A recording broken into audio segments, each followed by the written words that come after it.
Chad Mercer grabbed the mop out of her hands. Just like that. In front of everyone. He held it up over his head like a trophy, turned to the 20 students watching behind him, and grinned wide. Yo, somebody tell me why we have a black woman mopping our floors when she could be mopping floors at McDonald's instead. Laughter cracked across the room. Phones came up. He wasn't done. He looked her up and down slowly, deliberately, the way someone looks at something they don't consider worth their time. Then he dropped the mop at her feet. Tell you what, sweetheart. Stick to what God made you for. Cleaning up after people like me. More laughter. Louder this time. Then he leaned in, close enough that she could smell the arrogance on his breath. And next time I walk past you, move. Black janitors don't stand in a black belt's way. That's just the natural order of things. The room exploded. Renee Carter did not move, did not flinch, did not look away. She looked at him the way a mountain looks at wind. Chad had no idea what he had just put his hands on. None of them did. But in less than 72 hours, every single person in that room would find out. If you've ever been dismissed, talked down to, or made to feel like you don't belong, stay right here. Drop your city and local time in the comments. This story does not end the way Chad Mercer expected. And if you haven't subscribed yet, do it now, because what comes next will leave you speechless. Pinnacle Martial Arts Academy sat on the corner of Providence Road and Fairview, in the kind of neighborhood where the coffee shops had valet parking and the gyms had juice bars. Charlotte, North Carolina. The building was clean glass and dark brick trophies lining the front window, a scrolling LED sign above the entrance that read, "Champions are built here." Inside it smelled like cedarwood, sweat, and money. The main training hall stretched 60 feet end to end. Hardwood floors polished to a mirror shine. Mirrored walls on 3 sides. Heavy bags in the back corner. Championship banners hanging from the rafters, every single one carrying the same name, Pinnacle Academy, in gold thread on black fabric. The locker rooms had heated floors. The lobby had a water feature. Monthly tuition started at $420. The parking lot was full of BMWs and Range Rovers, and every night after the last student drove away and the lobby lights dimmed to stand by, one woman stayed behind. Renee Carter. She was 46 years old. Medium height, broad-shouldered, with hands that had spent equal time gripping mop handles and striking training pads. She moved quietly through the building, gray uniform, worn New Balance sneakers, and a bright orange mop bucket that squeaked faintly with every step. The bucket had a small sticker on its side that read, "Property of Charlotte Douglas International Airport, Terminal B, Maintenance." Nobody at the dojo knew how it got there. Sandra Holloway had never ordered it. It had simply appeared in the supply closet one morning 3 weeks after Renee started sitting there, like it had always belonged. Renee never asked. She just used it. She earned $11.80 an hour. No benefits, no sick days, no overtime unless she volunteered for it. $490 of every paycheck went directly to Sunrise Hills Recovery Center on the east side of Charlotte. Her daughter Patrice, 17 years old, bright-eyed when she was well, hollow-eyed when she wasn't, had been in residential treatment for 4 months. Substance dependency, the intake form said. Our daughter is fighting, Renee told herself every morning. She is fighting, and she is going to win. Some weeks, to make the Sunrise Hills payment without bouncing, Renee ate 1 meal a day. Usually rice, black beans, and whatever fruit was marked down at the Harris Teeter on her way home. She never told Patrice. She never told anyone. She arrived at Pinnacle every evening at 6 o'clock, just as the advanced class finished, and the students filed out toward their expensive cars. She signed in at the side entrance, collected her supplies from the closet near the back hallway, and began her rounds. Mop the training hall. Wipe down the mirrors. Clean the bathrooms, empty the trash, restock the paper towels, lock the doors at midnight. She spoke to no one. No one spoke to her. To the students of Pinnacle Academy, Renee Carter was furniture, a background fixture. The reason the floors were clean when they arrived in the morning. They stepped around her mop bucket the way they stepped around a cone in a parking lot, automatically, without looking down. She had worked here for 8 months. In those 8 months, not one student had asked her name. But Renee Carter was not what she appeared to be. She had trained in martial arts for 23 years. Shotokan karate, primarily with extensive study in judo and Brazilian jiu-jitsu. For 9 of those years, she had trained under a single teacher, a man whose name was spoken with reverence in martial arts circles across 3 continents. She had bled on his mats in Asheville. She had broken 2 fingers on his heavy bags and taped them herself and kept training. She had earned her 6th degree black belt at age 34 in a ceremony attended by 200 martial artists, the youngest woman in the history of that lineage to reach that rank. Her teacher had bowed to her that day. Deeply, publicly, in front of everyone. That was 11 years ago. She didn't talk about it. She didn't hang the certificates. The belt, old, now frayed slightly at one edge where she had gripped it 10,000 times, lived in her locker at the back of the supply closet. Folded, hidden under a spare pair of rubber gloves. The reason she walked away from it was complicated and private and still unfinished inside her. It involved a relationship that ended badly, a school she had built that someone else had taken, and a version of herself she was still deciding whether to forgive. She had chosen the mop the way some people choose silence, not from weakness, but from the kind of exhaustion that lives below words. Every night after her work was done, she had a ritual. She would finish mopping, turn off the overhead lights, stand alone in the dark training hall with only the ambient glow of the exit signs above the doors, and she would move. Kata. Precise, fluid, devastating. Her bare feet barely whispered against the hardwood. Her strikes cut the air without sound. In the dark mirrors, her reflection moved like water, unhurried, exact, lethal. No audience, no applause, just Renee and the ghost of everything she used to be. She never turned on the lights when she did this. She didn't need them.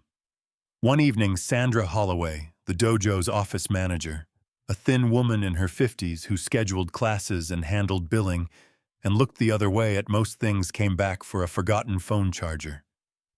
She pushed open the side door and stopped. The hall was dark, but she heard something, the sharp exhale of controlled breath, the soft percussion of feet on wood moving in patterns she almost recognized. She flipped the light switch. Renee stood in the center of the mat, breathing hard, mop in hand. The floor around her was dry. "Working late?" Sandra asked. "Just finishing up," Renee said. Sandra looked at the dry floor, looked at the sweat on Renee's temples, said nothing. She found her charger and left, but she did not forget. And in the locker at the back of the supply closet, folded under a pair of rubber gloves, a black belt waited in the dark. Patient, still the way masters always wait. Chad Mercer had been training at Pinnacle Academy since he was 9 years old. That was 17 years ago. His father, Frank, had enrolled him the same week he closed his first commercial real estate deal in Charlotte, a strip mall on South Boulevard, that he flipped for $400,000 in profit. Frank Mercer was the kind of man who celebrated success by acquiring things, and that year he acquired a son who would become a champion. He paid for the best coaches, the best equipment, private sessions on Saturday mornings before the dojo opened to anyone else. He had the locker room renovated when Chad was 14 and put his own name on the donor plaque beside the door. He funded new flooring at 16, a complete equipment overhaul at 19. By the time Chad was 23, The Mercer family's financial fingerprints were on every corner of Pinnacle Academy. Chad knew this. He had grown up knowing this. It was the water he swam in. He was 27 now, 6 feet 1 inch tall, 210 pounds of disciplined muscle and practiced confidence. Second-degree black belt, regional tournament competitor. He had a highlight reel on his social media that had been viewed 80,000 times, spinning kicks, clean takedowns, slow-motion combinations that his training partners fed him deliberately to make him look good. He trained 5 days a week. He had a sports nutritionist and a recovery therapist and a girlfriend who photographed his training sessions for content. He was by every visible measure exactly what his father had paid for. Except Frank Mercer had never once watched him compete in person. There was always a deal closing, always a call that couldn't wait, always somewhere more important to be. Chad had 3 second-place trophies and 1 first. The first came at a regional invitational in Raleigh 2 years ago, and he had called his father from the podium medal around his neck, voice tight with the kind of hope that hasn't quite learned better yet. Frank had been in a meeting. His assistant took the message. That sentence lived inside Chad Mercer like a splinter that had never been removed.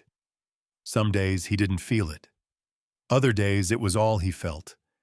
And on those days he needed something he could stand over. Someone who couldn't push back. He found Renee the same way predators find stillness, by circling until it became comfortable. It started small, the way these things always do. The first week he made a point of walking across the mat. She had just finished mopping shoes, on full stride heel to toe, leaving a trail of footprints across the clean surface. He didn't look at her when he did it.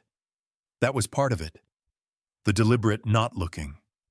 The message that she wasn't significant enough to acknowledge even while making work for her. Renee mopped the footprints without a word. The second week he knocked over a full water bottle onto the mat.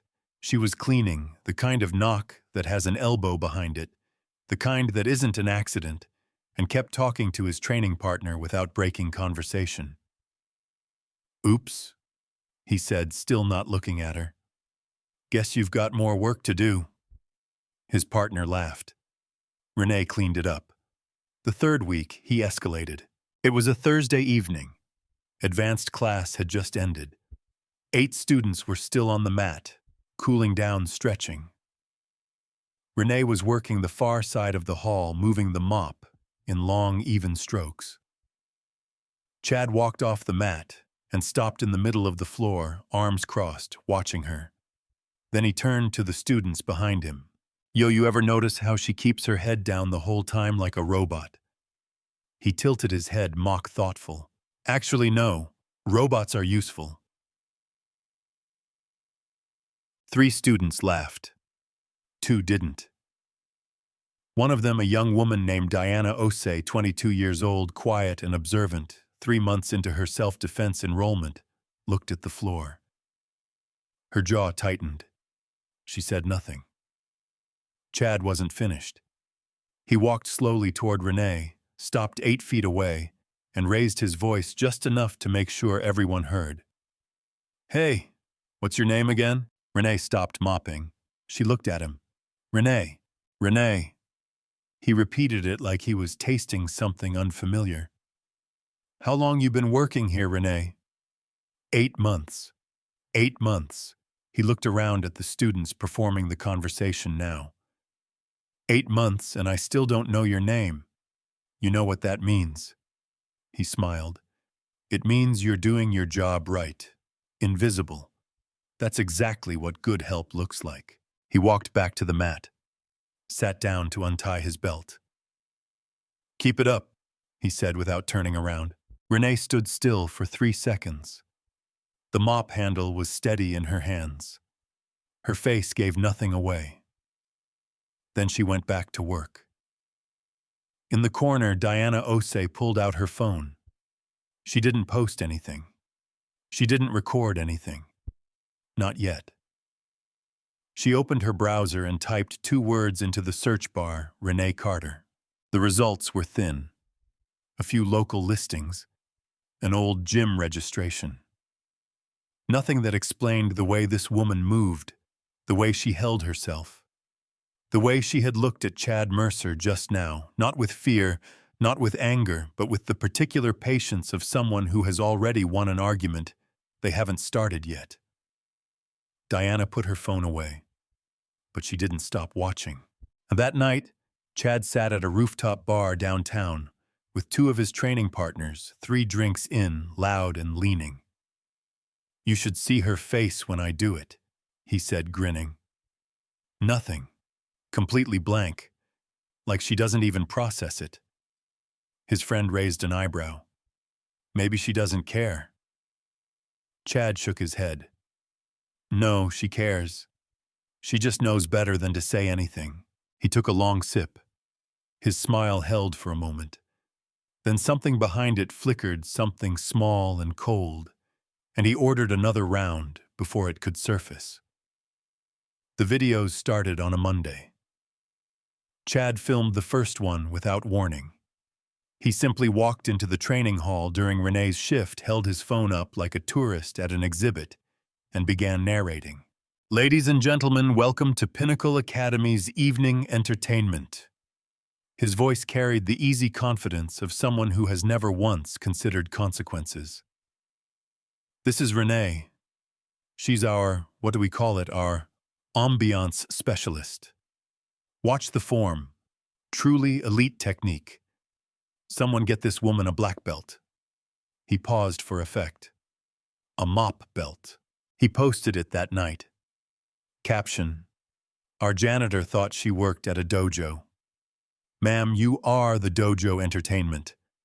3 laughing emojis, a broom emoji, 240 likes by midnight. A sports blogger in Charlotte picked it up the next morning and reposted it to his 60,000 followers with the caption: "Charlotte dojo culture is something else, LMAO." By Tuesday evening, the clip had been viewed 50,000 times. Renee saw it sitting on the floor of her apartment, eating cold rice from a container she'd packed that morning.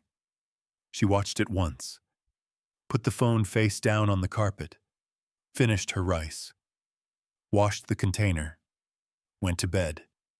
She did not sleep. Wednesday. Chad arrived at the dojo 40 minutes before his session and went directly to the supply closet near the back entrance, the small organized space where Renee kept her equipment. Mop heads arranged by use, disinfectant bottles lined up by size, trash bags folded in a neat stack, rubber gloves paired and hung on a hook. It wasn't much, but it was organized the way people organize things when order is the only thing they can control. He looked at it for a moment. Then he called over 2 of his training partners. 20 minutes later, when Renee arrived for her shift, the closet was empty. She checked the hallway, the bathrooms, the storage room near the lobby. Took her 18 minutes to find everything stuffed inside the dumpster behind the building. Her mop heads soaked in old protein shake residue. Her rubber gloves deliberately torn at the fingers. A strip of athletic tape stuck to the outside of a trash bag with 4 words written in black marker: "Where your stuff belongs." Renee pulled everything out. Washed what could be washed. The rubber gloves were destroyed. She replaced them that evening at the Dollar General, 2 blocks from the dojo. The total came to $21.60. She counted the bills at the register. She had to check her wallet twice. She didn't report it. There was no one to report it to. Sandra Holloway managed schedules and invoices, not conduct. And the owner, Grandmaster Hideo Tanaka, hadn't been at the Charlotte location in 4 months. He ran a regional circuit training fighters across the Southeast, leaving Pinnacle's daily operations to Sandra and the senior instructors. The dojo belonged to Chad now. At least that was how it felt. Thursday evening, he found a new target. Renee's locker was at the back of the supply closet, a standard gym locker combination lock. Nothing special. She had never told anyone the combination. She kept it closed. She kept it private. She arrived for her shift to find it standing open. She didn't understand at first. She checked the lock. It was hanging loose, the shackle not fully engaged. She must not have closed it completely the night before. She opened it the rest of the way and stopped. Her black belt was on the floor. Not inside the locker, on the floor, in front of it. Like it had been removed and dropped there deliberately. Chad was leaning against the wall 8 feet away, arms crossed, 2 students flanking him. He was holding his phone. The camera was on. "Found this on the floor," he said pleasantly. "Thought maybe you dropped it." He tilted his head. "You a black belt, Renee?" She looked at him. "Ikong." "Because that would be wold." He turned to the students performing now. "A black janitor with a black belt mopping floors at a martial arts academy." He pressed his hand to his chest like the thought moved him. "That is either the saddest thing I've ever heard or the funniest. Can't decide which." He tossed the belt toward her. Not gently. It hit the floor at her feet. Renee crouched down slowly. She picked it up, smoothed it out with both hands the way she always did, the same motion, the same care, and folded it. She placed it back in the locker. She closed the door. She stood with her hand on the locker for a moment, her back to the room. In the doorway behind Chad, Sandra Holloway stood, watching. She had come to check the supply inventory. She had seen the belt on the floor. She had heard every word. She looked at Renee's back, at the belt on the floor before it was picked up, at Chad's phone still recording. Then she turned around and walked back to her office. She closed her door quietly.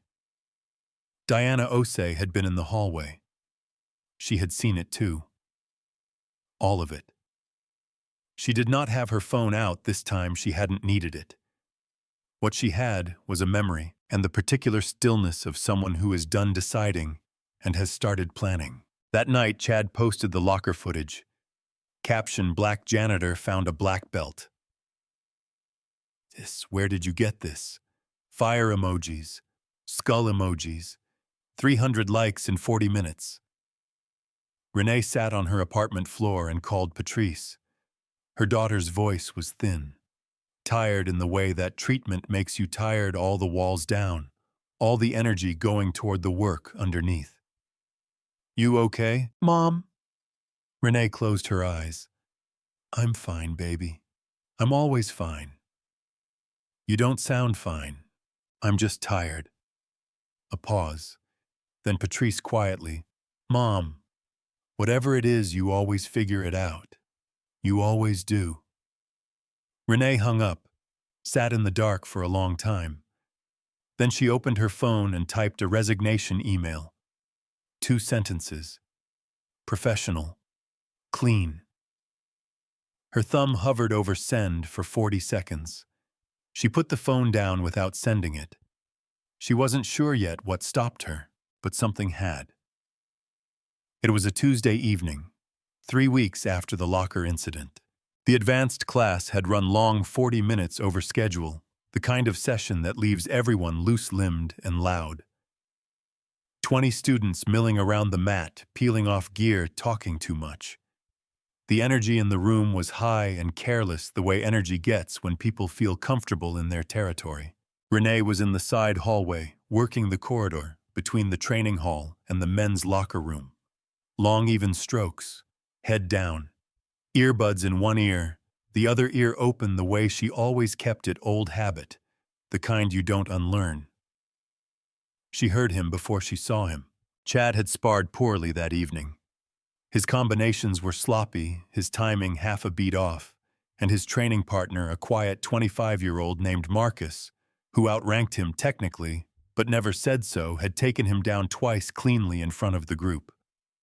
Chad had laughed it off both times, but his jaw had been tight for the last 20 minutes. He came off the mat, still in his GI belt askew, sweat darkening the collar.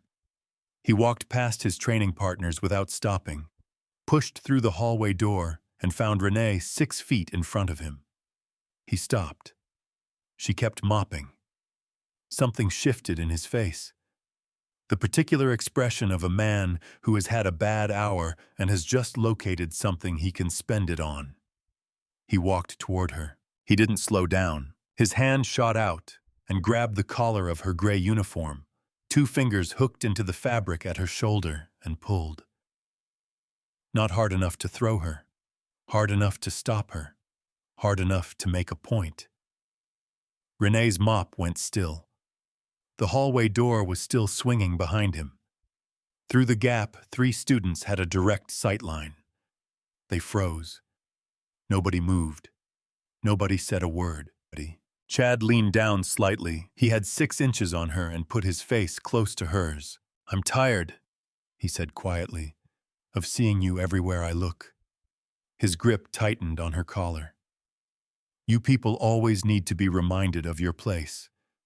You understand me, this is my dojo. My father built this, and you are here to clean up after us. That is all you are. That is all you will ever be."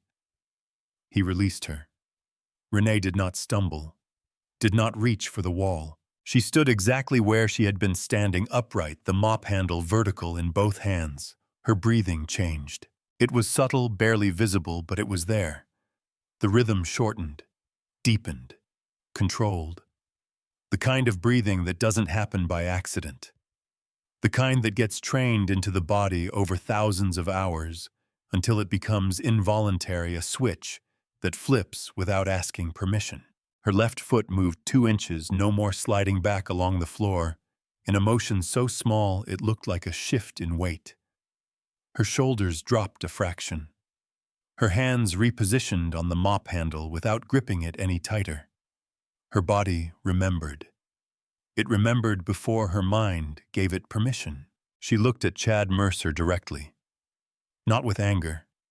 Not with fear. With something that had no good name in English, the settled, absolute stillness of a person who knows exactly what they are capable of and has chosen in this precise moment not to use it. Chad saw it. He didn't know what he was seeing. He had never seen it before, not in a dojo, not in competition, not anywhere. But something in his chest registered it the way animals register a frequency humans can't hear. Something old and instinctive. He took 1 step back. He covered it immediately, crossed his arms, reset his expression, turned it into a casual retreat. "Clean the hall," he said, and walked into the locker room. The door closed behind him. Renee stood in the hallway for 5 full seconds. She did not move. Her breathing was still doing the short, controlled thing. Her left foot was still 2 inches back from where it had been. Then slowly, deliberately, she brought her feet back together.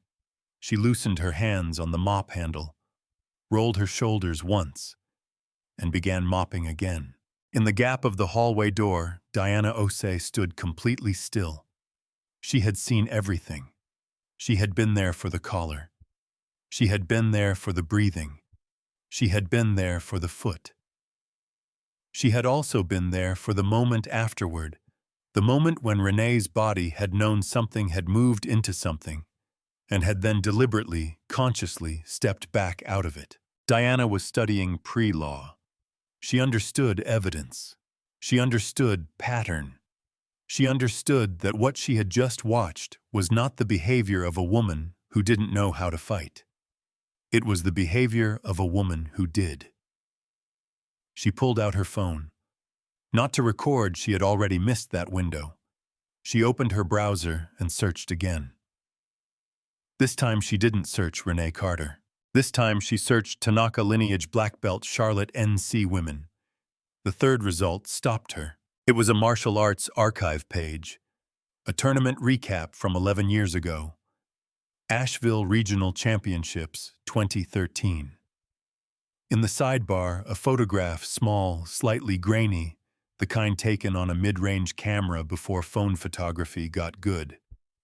A woman standing on a podium, broad-shouldered, composed, younger by a decade but unmistakable. The caption beneath read, "Renee Carter, 6th Dan. Tanaka Shotokan, youngest woman in lineage history to achieve master rank." Diana looked at the photograph for a long time.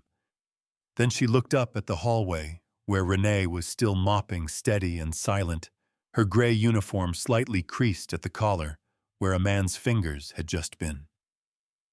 Diana put her phone in her pocket. "I've had my phone ready since Tuesday," she said to no one. She was already deciding what came next. The morning after the collar incident, Sandra Holloway called Renee into her office. It was a small room at the back of the lobby glass desk filing cabinet, a framed photo of the dojo's opening day on the wall. Sandra sat behind the desk with her hands folded and her expression set in the particular way of someone who has already decided what this meeting will accomplish before the other person sits down. Renee sat down. Sandra began. "I've reviewed what happened in the hallway yesterday evening." Renee waited. "Chad says he was frustrated after a hard session and reached out to get your attention. He didn't mean anything by it." The room was very quiet. "I'm going to ask both parties to move forward professionally," Sandra continued. Her voice was even practiced, the voice of someone who had said variations of this sentence before. "Both parties," Renee said quietly. "That's right." Sandra opened the desk drawer and slid a single sheet of paper across the glass surface. Standard formatting, 2 short paragraphs, a line for a signature at the bottom. "I just need you to sign here acknowledging the conversation took place." Renee looked at the document. It was not an apology. It was not a finding. It contained no description of what had actually happened in that hallway. It was a document whose entire purpose was to create a paper trail showing that the matter had been addressed and therefore could not be raised again. She read it once, slowly, all the way to the bottom. Then she picked up the pen Sandra had placed beside the sheet. She signed her name, full name Renee Angela Carter, slowly, deliberately, each letter formed with care, like she was writing something for an audience she couldn't see yet. She set the pen down, stood up. "Thank you, Sandra," she said. She walked out of the office, down the hallway, and into the supply closet. She closed the door behind her. She took out her phone. She photographed the document 3 shots from different angles, making sure the text was fully legible in each one. She sent all 3 photos to a single contact, Malcolm R. Then she put her phone away and started her shift. That evening, 2 students submitted written incident reports to Sandra's office. They described the collar grab. They described the racial language. One of them used the word assault. Both of them signed their names. Sandra read both reports that night. She placed them in a folder. She placed the folder in the bottom drawer of her filing cabinet beneath a stack of insurance documents. She did not forward them. She did not act on them.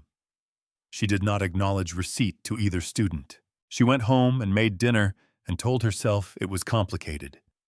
3 days later, Chad announced the Saturday event. He did it during the senior students' Thursday session, standing at the front of the mat, with his arms crossed and his voice carrying the casual authority of someone who has never had to ask permission for anything. "Saturday, 2 o'clock. Special demonstration." He smiled. "Staff participation required." Everyone in the room understood what that meant. By Thursday night, the group chat had 47 messages, screenshots of Chad's announcement, laughing emojis. A poll, someone had actually created a poll asking whether the event should be titled Mop Queen versus the Champ or Cleaning Day at Pinnacle. The poll had 31 votes by midnight. Someone forwarded the screenshot to Renee from a number she didn't recognize. She received it at 11:47 p.m. Sitting on the edge of her bed in her apartment on the east side of Charlotte. She read it twice. Set the phone face down on the mattress. Stared at the ceiling for a long time. Then she picked the phone back up and made 2 calls. The first call was to Sunrise Hills. It was late past visiting hours, but the overnight staff knew her voice and put her through to Patrice's room. Her daughter answered on the second ring, groggy but present. "Mom, It's almost midnight. I know. I'm sorry. Renee paused. I just needed to hear your voice. Patrice was quiet for a moment. Then softly, what happened? Something at work. It's been building up, and I was thinking about walking away from it. Another pause. Mom. Patrice's voice was thin but steady, the voice of a girl who had spent 4 months taking herself apart and putting herself back together and knew something now about what that cost. You didn't raise me to run. You sat in that waiting room for 6 hours on my intake day, and you didn't leave once. Not even when they told you it could be weeks before I could have visitors. A breath. You taught me to stand. So stand. Renee closed her eyes. She sat with that for a long moment. Get some sleep, she said finally. I love you. Love you too. Go handle it. She hung up, deleted the resignation email she had drafted 4 days ago without opening it again. The second call was to Malcolm Reed. Malcolm was a civil rights attorney in uptown Charlotte. They had known each other for 20 years, back to a time in both their lives, before either of them had become whatever they were now. He answered on the first ring, which meant he had been awake. Renee laid out the situation in 2.5 minutes. Clean, sequential. No emotional editorializing, just facts in order, the incidents, the timeline, the document. Sandra had made her sign the Saturday announcement, the group chat screenshot. Malcolm was quiet for 4 seconds after she finished. Don't initiate anything, he said. Don't make any threats. Don't say anything that could be characterized as a confrontation. And the absolute second it's over on Saturday, you call me. Don't talk to anyone else first. Call me. Okay. And Renee. His voice shifted slightly. Send me those document photos, all 3. Already sent. A short pause. Good girl. She could hear him smiling. You always were 3 steps ahead. She found Diana Osei in the academy parking lot the following morning, before the first class of the day. Diana was unlocking her car gym bag over one shoulder. Renee walked up to her directly. No preamble. Saturday. I need you to record everything. Wide angle. Start when I walk in. Don't stop until it's completely over. No cuts, no edits, no pausing. Diana looked at her for a long moment. Her expression was unreadable. I've had my phone ready since Tuesday, she said. That night, Friday night, Renee stood alone in the supply closet after her shift.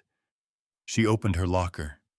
She lifted the black belt from beneath the rubber gloves, held it in both hands, felt the weight of it familiar, specific, the weight of a thing that had cost her years and blood and the particular grief of walking away from something you loved.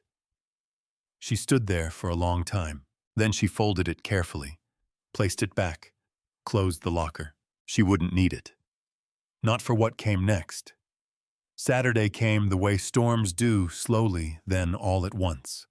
By 1:30, the parking lot at Pinnacle Academy was full. Cars lined both sides of Providence Road for half a block in each direction. Inside, the training hall buzzed with the particular energy of people who have gathered to watch something they know they shouldn't enjoy, but have shown up for anyway. 34 people. Students, training partners, a handful of faces nobody recognized, friends of friends who had seen the group chat and driven over out of curiosity. Everyone in their best gear. Everyone with their phones out. The ring light someone had propped against the far mirror threw a pale circle of white across the center of the mat. Someone had brought a Bluetooth speaker. It was playing something with bass. Chad stood at the front of the room, fresh GI belt re-knotted twice, shadowboxing the air with loose, practiced combinations. He was performing already the casual warm-up that isn't casual at all, that is designed to be watched. The crowd fed him. A few people clapped. Someone started a low chant that died after 3 syllables but left an energy behind it. Diana Osei stood in the far back corner near the equipment rack, her phone out angle wide. She had arrived at 1 o'clock. She had chosen her position carefully, maximum sightline, both the mat and the door in frame. She had already checked her storage space. 4 hours of recording capacity. She was ready. At 2:15, the back door opened. Renee walked in. Gray uniform. Worn New Balance sneakers. No GI. No belt. No gloves. She was carrying nothing. She looked, as one student would later describe it, like a woman who had come to check the HVAC unit. The room shifted. 34 heads turned. Chad spotted her immediately. His shadowboxing stopped. He straightened up, spread his hands wide, and grinned the grin of a man who has arranged everything and is now watching it arrive on schedule. There she is. His voice carried across the hall. Ladies and gentlemen, our guest of honor. Scattered laughter. A phone flash went off near the front. Come on, Renee. Don't be shy. We saved you a spot. He gestured toward the center of the mat, like a game show host presenting a prize. Renee looked at the mat, then at Chad, then at the room. I'm here to set up chairs for the youth class, she said. Her voice was level, quiet enough that the people in the back had to lean in. The laughter sharpened. Chad's grin didn't move, but his eyes did. Chairs can wait. His voice dropped half a register. Get on the mat. Or do I need to call my father and have a conversation about your continued employment here? The room went very still. Everyone understood what that meant. There was no ambiguity. No plausible reading of that sentence that wasn't a threat. Renee stood at the edge of the mat for 5 seconds. She looked around the room one more time at the 34 faces, at the phones, at Diana in the corner, steady and wide angle and not moving. She stepped onto the mat. The room erupted. Clapping, hollering, someone in the back letting out a long whistle. The Bluetooth speaker got turned up. Chad tossed her a sparring helmet. A good throw, fast, direct. Renee caught it with one hand. Clean. Without looking. The helmet simply appeared in her grip, the way things do when catching is so deeply habitual, it no longer requires thought. She held it for a moment. Then she set it on the floor. I don't need this, she said. Chad's expression shifted almost imperceptibly. Something moved behind his eyes quickly, then gone. Your funeral, he said. They squared up. Chad took his competition stance textbook, left foot forward, hands high, chin tucked, weight distributed correctly. 17 years of training in the architecture of his body. Renee stood straight, arms at her sides, feet shoulder-width apart. She looked like she was waiting for a bus. 3 students near the front exchanged glances. Chad threw the first strike, a jab, fast and clean, aimed at her chin.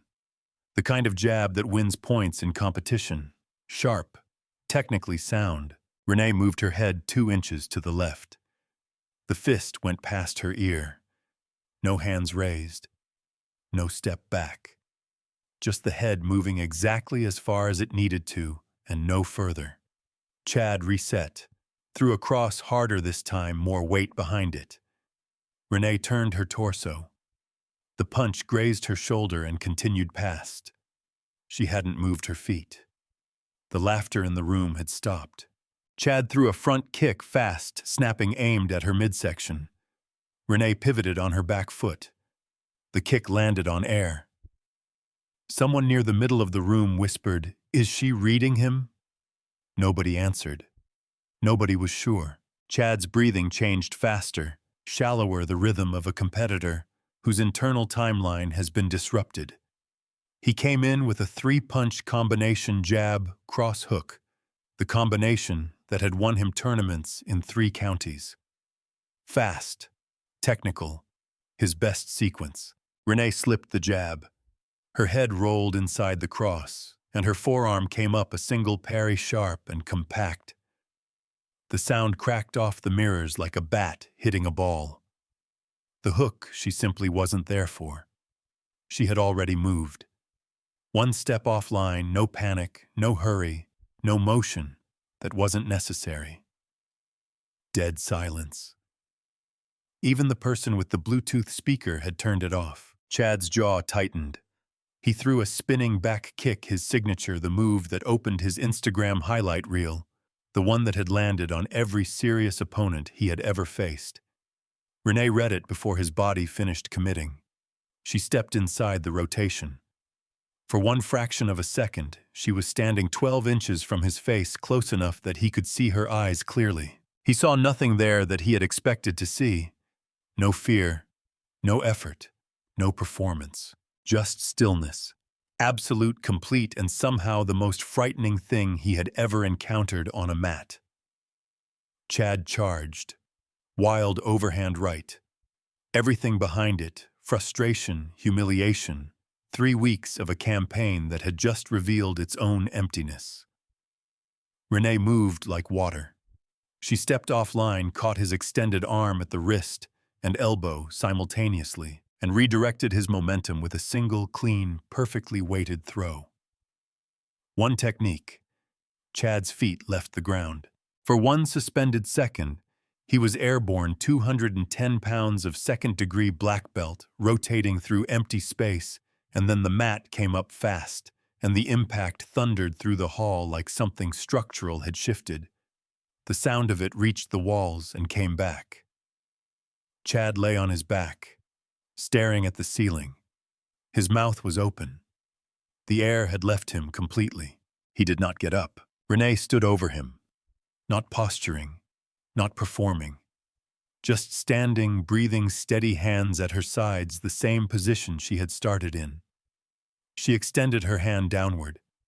Chad stared at it. Then he turned his face away. Renee withdrew her hand, nodded once, stepped off the mat. 34 people stood in absolute silence. Diana's phone was still recording, and then the front door of Pinnacle Academy opened, and the entire room went pale. Grandmaster Hideo Tanaka was 72 years old. He was small, 5'4", 140 pounds, with silver hair cropped close, and the kind of posture that made him appear taller than he was.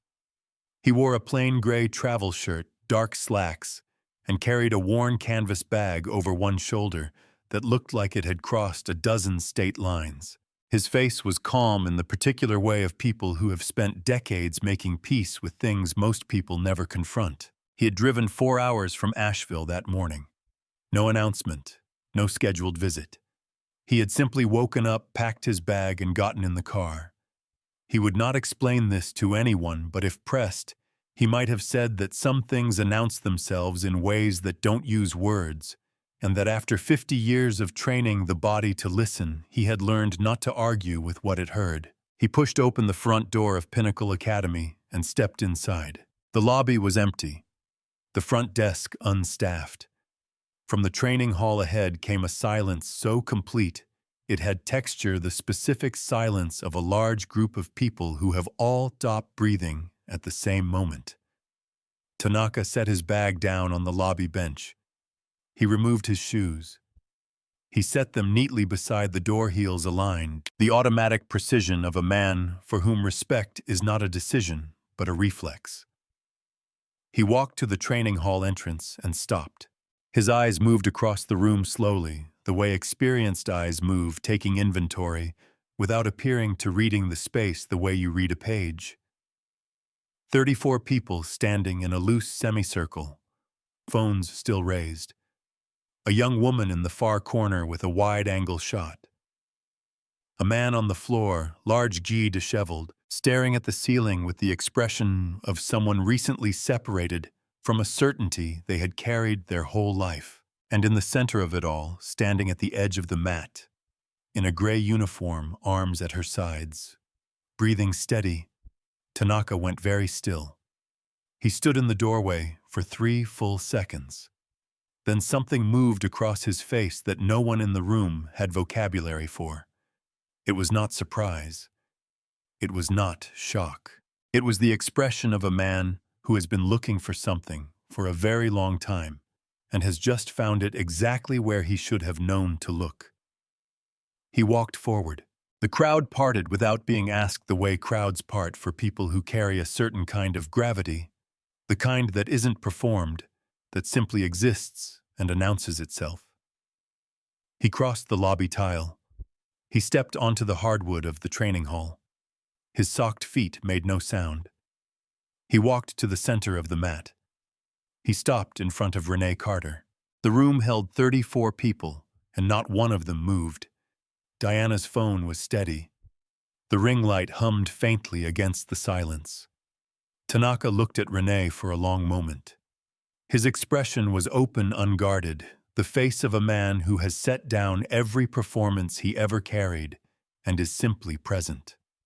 Then he lowered himself, slowly, deliberately, one knee to the mat, his back straight, his head bowed, not a nod, not a tilt, a full bow, deep and unhurried, the kind that has weight behind it, the kind that costs something to give. His voice was quiet. It carried anyway. Master Carter. He paused. Let the name settle. I have been looking for you for 11 years. The silence in the room changed quality. It had been the silence of shock. Now it became something else, the silence of people who have just watched the ground shift beneath their feet and are still deciding whether it is safe to move. Chad Mercer turned his head from the floor. He looked at his sensei, the man he had trained under for 9 years, the man whose approval he had spent a decade trying to earn, kneeling on the mat in front of the woman he had grabbed by the collar 4 days ago. Something in Chad's face broke open. Not dramatically, not loudly. The way ice breaks in spring, slowly, then all the way through. Renee looked at Tanaka for a long moment. Her expression did not change, still that settled stillness, still that absolute composure. But something in her eyes shifted. Something old and careful and long protected moved. She bowed back. Deep, unhurried, equal. Sensei, she said quietly. Tanaka rose from his knee. He straightened to his full height, not impressive by measurement, extraordinary by presence, and turned to face the room. He did not raise his voice. He did not need to. This woman, he said, earned her 6th degree black belt at 34 years old. She is the youngest master in the history of our lineage. She trained for 9 years without missing a single session. He paused. I have trained thousands of students. I have promoted 11 to master rank in my lifetime. Another pause. She is the only one I have ever seen walk away from it, and he turned back to Renee. I never understood why, he said, until tonight. The room did not breathe. Diana Osei's phone was still running. Wide angle. No cuts. Every second of it captured in a single unbroken take, the way Renee had asked. Within 40 minutes of the session ending, Diana uploaded the footage to every platform she had access to. The title she typed was simple and exact. Black belt grabbed a black female janitor's collar. Then the Grandmaster fell to one knee and called her master. She hit post. By midnight, 800,000 people had watched it. By the following morning, the number had crossed 4 million. The comments section became something rare on the internet, a place where people were not performing outrage or irony, but were simply genuinely moved. This woman mopped floors and carried a 6th degree black belt in her locker and never told a single person. Someone wrote, "That's not humility. That's a different category of human being entirely." The hashtag MasterCarter appeared within the first hour. By morning it was trending in 7 states. And in a sparse apartment on the east side of Charlotte, Renee's phone buzzed on the nightstand. Once, then again, then continuously, a sound like rain beginning, and she lay in the dark, looking at the ceiling, breathing steady, not yet ready to pick it up. Frank Mercer moved fast. By Monday morning, Renee Carter had been served with legal papers at her apartment door. Assault and battery. Filed in Mecklenburg County Superior Court. The plaintiff, Chad Mercer. The attorney, Harrison Doyle, a litigation specialist whose office occupied the 14th floor of a building uptown and whose hourly rate was more than Renee earned in a week. The same morning, an edited clip appeared on every local news channel in Charlotte.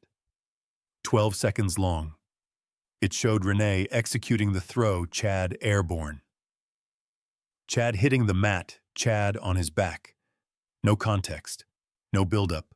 No 12 minutes of Chad throwing strikes first. No collar grab. No mop bucket in the dumpster. No locker. No racial language in a dim hallway.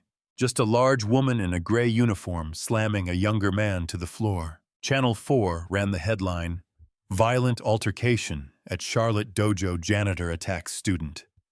Channel 9 went with "Workplace Incident at Pinnacle Academy Raises Safety Concerns." A talk radio host on a drive-time show called Renee, a lawsuit waiting to happen, and speculated with the confidence of a man who had watched 12 seconds of footage that she had anger issues that clearly predated this incident. The comment section split in half. The people who had seen Diana's full footage defended Renee in language that left no ambiguity. But millions more had seen only the 12-second edit, and 12 seconds is enough, more than enough, to build a story in the mind of a person who wants to believe it. Pinnacle Academy suspended Renee without pay. Effective Monday afternoon. Sandra Holloway delivered the news by phone. Her voice was tight, scripted, the voice of someone reading a sentence someone else wrote. "I'm sorry, Renee. The board has asked me to." "I understand," Renee said. She hung up, sat on the edge of her bed. Patrice's next payment was due in 7 days. She had $187 in her checking account.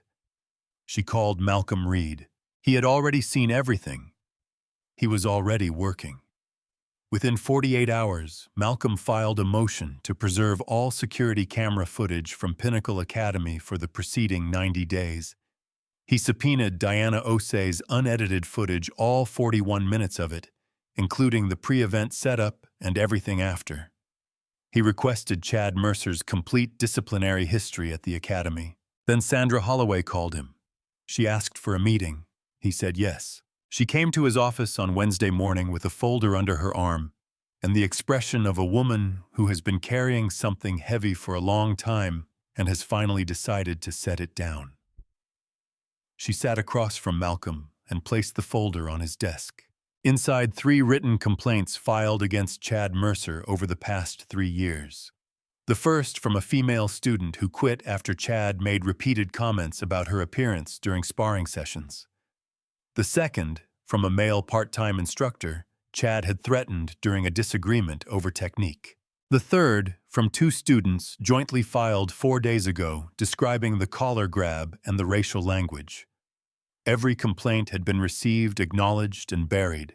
Every burial had been followed within 30 days by a donation from Frank Mercer. New flooring after the first complaint. Equipment overhaul after the second. The renovated lobby, the donor plaque after the third. Sandra slid a second set of documents across the desk. Donation receipts. Dates matching within the window. "I kept copies of everything," she said. "Every single one." Malcolm looked at the folder, then at Sandra. "Why didn't you act on them?" Sandra's jaw tightened. "Because I have 2 kids and a mortgage, and Frank Mercer's family writes the checks that keep this building open." She paused.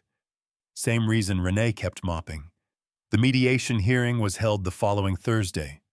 Room 3C, Mecklenburg County Courthouse. Judge Diana Paulson, presiding, a woman in her 50s with reading glasses on a chain, and the particular efficiency of someone who has heard every variation of this story before. Harrison Doyle opened for the plaintiff. He was polished, precise, and went immediately for the sealed record. 12 years ago, Renee had been involved in a use-of-force incident at a dojo in Greensboro. A student had been injured. The record had been sealed. Doyle read the key language aloud slowly, and then looked at the judge with the expression of a man presenting a conclusion. This is not the first time Renee Carter has used excessive force in a martial arts setting. There is a pattern here, Your Honor, and the plaintiff asks the court to... Malcolm opened his laptop. Your Honor, I'd like to enter a video statement into the record. The screen showed Grandmaster Hideo Tanaka. He was sitting at a desk in Asheville in a plain room with one window. He wore a white tie. His hands were folded. He looked directly into the camera. My name is Hideo Tanaka. I am the founding Grandmaster of the Tanaka Shotokan lineage recognized by the World Karate Federation and 6 national governing bodies. 12 years ago, I personally investigated an incident at a dojo in Greensboro involving my student, Renee Carter.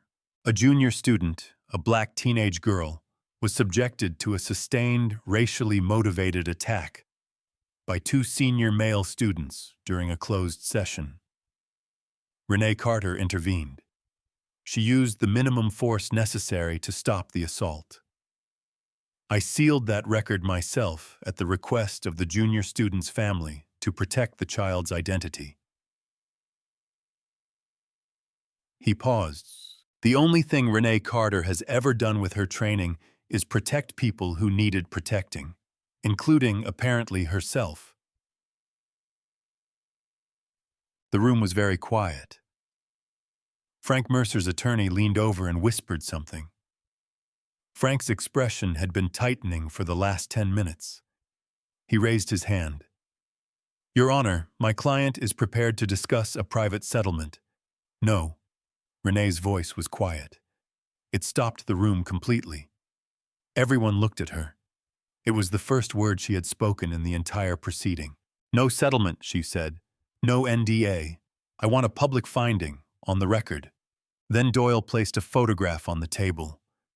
He slid it toward Judge Paulson with the smooth motion of a man playing a card he has been holding since the beginning. It was Patrice. Her Sunrise Hills intake photograph, visibly unwell, taken from her social media without permission. Your Honor, we believe the respondent's home environment. Malcolm did not raise his voice. He reached into his folder and placed 3 documents on the table. Patrice's 47-day sobriety certificate, a letter from her treatment counselor, and a handwritten note that began, Mom, you are the most disciplined person I have ever known. Then he looked at Doyle. Counsel has just introduced a minor child's medical records into a workplace harassment proceeding. I want that noted for the record, and I want to know which parent authorized that photograph. Frank Mercer did not answer. Judge Paulson removed her glasses. Her voice was flat and absolute. That photograph is stricken. Counsel, this is your only warning. She looked at both sides of the table. I've reviewed all submitted footage and documentation. The pattern here is not violence by Ms. Carter. The pattern is a campaign of racial harassment, a documented system of complaint suppression funded by financial donation, and a legal action filed not because anyone was injured, because no one was, but because someone was embarrassed. She closed the folder. All claims against Renee Carter are dismissed with prejudice. The harassment evidence is preserved in the court record. I am referring the edited 12-second clip to the district attorney's office for review of potential defamation. She looked at Frank Mercer directly. Mr. Mercer, step very carefully from this point forward. Frank stood without a word. Chad followed, eyes on the floor. Doyle packed his binders in silence. The door closed behind them. Renee sat at the table, hands folded, breathing steady. Malcolm leaned over. You okay? Renee looked at him. For the first time in weeks, her eyes were fully clear. Yeah, she said. I'm okay. The corrections came within hours. Channel 4 led their evening broadcast, with Janitor cleared full footage reveals pattern of racial harassment at Charlotte Dojo. Channel 9 followed with a 12-minute segment that included Diana's unedited video, the complaint history, and a statement from Malcolm Reed delivered on the courthouse steps. The talk radio host, who had called Renee a lawsuit waiting to happen, issued a 40-minute on-air apology the following morning that was by most accounts the most uncomfortable radio the station had ever broadcast. Diana reposted the original footage with a new caption, "The full truth." 41 minutes. No cuts. No edits. No lies. Within 24 hours, it had 14 million views. The comment section became something people screenshot and sent to each other across platforms. She carried a 6th-degree black belt in her locker for 8 months and mopped floors and said nothing. That's not a janitor. That's a master who chose silence and still got targeted for it. Another. The Grandmaster drove 4 hours and got on one knee for the woman Chad Mercer grabbed by the collar. Let that sit. The hashtag MasterCarter trended nationally for 5 consecutive days. At Pinnacle Academy, the board convened an emergency meeting the Monday after the ruling. Sandra Holloway sat at the table with the complaint folder in front of her, the original copies, the donation receipts, the timeline. She presented everything clearly and without editorializing. Grandmaster Tanaka sat at the head of the table. He spoke for less than 3 minutes. "We took money to stay silent. That ends today, permanently." The vote was unanimous. Chad Mercer was permanently expelled from Pinnacle Academy. A formal no-contact order was filed barring him from the premises and from contacting any current staff or students. Every piece of equipment the Mercer family had funded over the previous 3 years was cataloged, valued, and returned or replaced from Academy reserves. The renovated lobby was renamed. Frank Mercer's advisory seat on the board was dissolved by formal resolution. His brass donor plaque, his name in raised letters on dark wood mounted beside the locker room entrance, was unscrewed from the wall by Sandra Holloway herself. She carried it to the recycling bin in the back parking lot and placed it inside without ceremony. She walked back in and washed her hands at the lobby sink. The Academy issued a public statement. 4 sentences. No corporate language, no passive constructions, no mistakes were made. Pinnacle Martial Arts Academy failed Renee Carter. We allowed financial influence to override the safety and dignity of a member of our staff. We are committed to ensuring this never happens again. We owe Master Carter not just an apology, but action. The action came the following week. Tanaka called Renee into his office, the same office she had mopped 112 times by her count. He sat behind his desk. She stood in the doorway, unsure whether to sit. "Sit down, Renee." She sat. He leaned forward. His hands were folded on the desk. His expression was the one she remembered from Asheville, open, direct, without performance. "I should have found you sooner," he said. "I knew you had stopped. I told myself you needed time. That was easier than admitting I should have come looking." A pause. "That's on me." Renee shook her head. "You gave me a job when—" "No," he said. "I didn't hire you, Renee. Sandra hired you.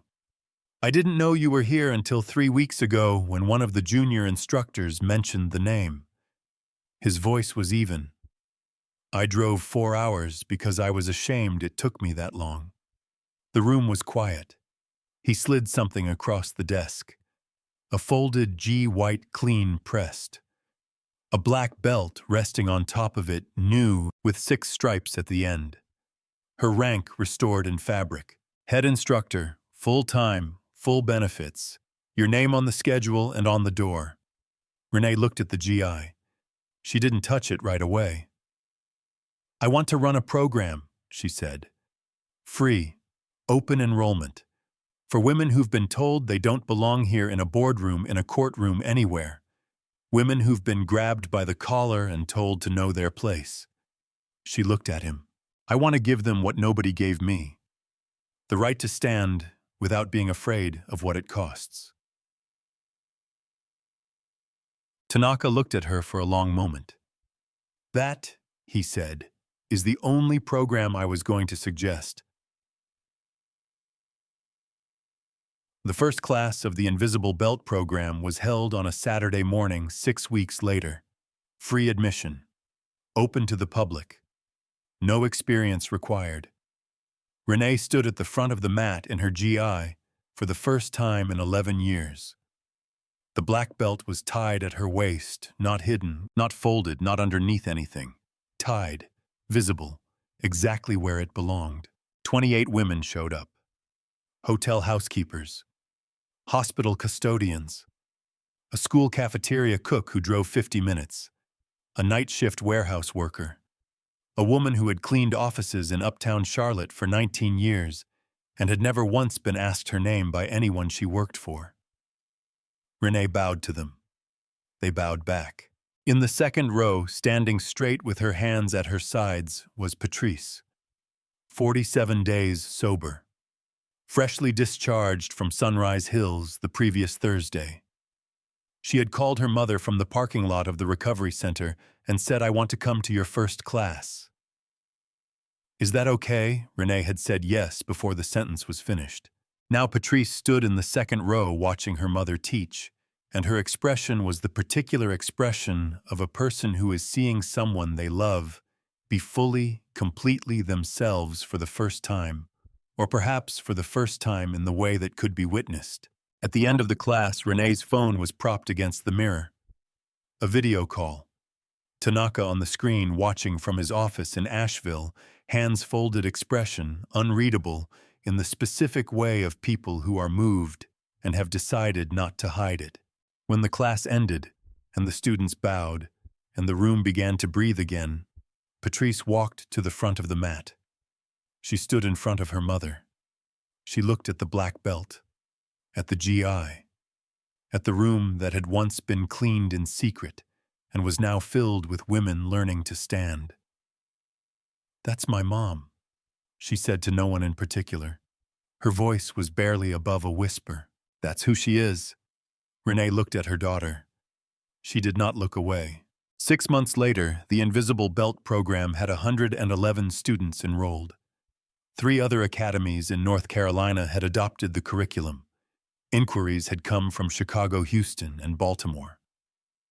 Diana Osei's short documentary, 41 minutes, no narration, just footage of women learning to stand and breathe and strike and bow, won Best Short Documentary at a regional film festival. 3 streaming platforms requested distribution rights the following week. Sandra Holloway was promoted to Director of Operations. She implemented a new independent review process for all conduct complaints, no exceptions, no financial overrides. She kept a printed copy of the policy on her desk, next to a framed photograph of the first Invisible Belt class. Malcolm Reed handled all Invisible Belt Foundation paperwork pro bono. Chad Mercer did not disappear. He did not move away. He enrolled in a counseling program in Mooresville, 20 weeks, self-referred, no court order. He attended every session. He never made a public statement. He never posted about any of it. 8 months after the hearing, a handwritten letter arrived at Pinnacle Academy. No return address. 3 sentences. I was wrong. I knew I was wrong, and I did it anyway. I'm working on understanding why. Sandra recognized the handwriting. She brought it to Renee without comment. Renee read it once, folded it carefully, opened her locker, the same locker in the same supply closet, and placed it inside next to the old frayed black belt she still kept there. Not because she needed it anymore, because it was part of the story, and the story was hers, and she had decided to keep all of it. She closed the locker. She walked back to the mat. The next class was starting in 10 minutes, and 28 women were on their way. Some people carry entire lifetimes of discipline, sacrifice, and dignity, and still get told to know their place. Renee Carter mopped floors for 8 months with a master's belt folded in her locker and not once did she demand to be seen. She simply waited for the truth to arrive, and when it did, it arrived on one knee. Remember this: the person you overlook today may be the one the room falls silent for tomorrow. Dignity does not require an audience, but it has a way of finding one. If this story moved you, drop your city and local time in the comments right now. Tell me about someone in your life who carries more than the world gives them credit for. Those comments matter more than you know. And if you haven't subscribed yet, do it before you close this tab, because stories like Renee's happen every single day, and someone out there needs to hear them.